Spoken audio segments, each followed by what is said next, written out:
রব্বানা লা তুআখিযনা ইন নাসিনা আও আখতানা। হে আল্লাহ, ওই গুনাহের কারণে আমাদেরকে পাকড়াও করিয়েন না।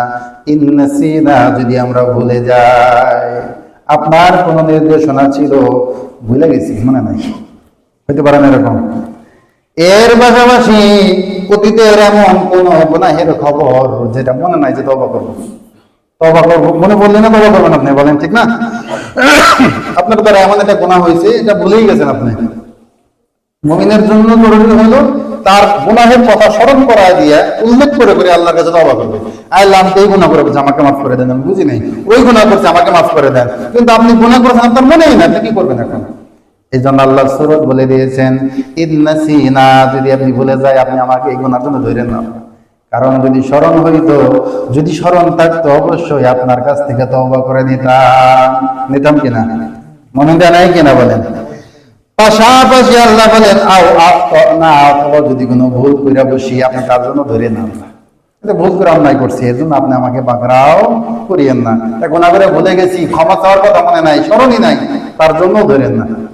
এর পাশাপাশি আল্লাহ বলেন, রব্বানা ওয়ালা তাহমিল আলাইনা ইসরা কামা হামালতাহু আলাল্লাযিনা মিন ক্বাবলিনা।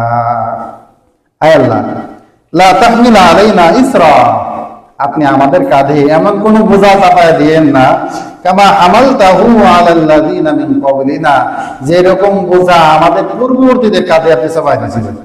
বনি ইসরাইলদের জন্য, পূর্ববর্তী নবীর উম্মতদের জন্য যে বোঝা চাপায় দেওয়া হয়েছিল, আল্লাহ দোয়া করতে বলতেছেন, মুমিনরা এভাবেই দোয়া করবে, তাহলে এমন কোন বোঝা আমাদের উপরে চাপায়া দিয়ে না। তাদের জন্য বিধান অনেক কঠিন ছিল, কথা বলছেন। এর আগে এক বয়ানে বলেছিলাম যে মুসা আলাইহিস সালামকে আল্লাহ তাআলা 30 দিনের ওয়াদা দিয়ে নিয়ে যান, 30 দিনের জন্য চলে আসো, কিতাব দিলেন।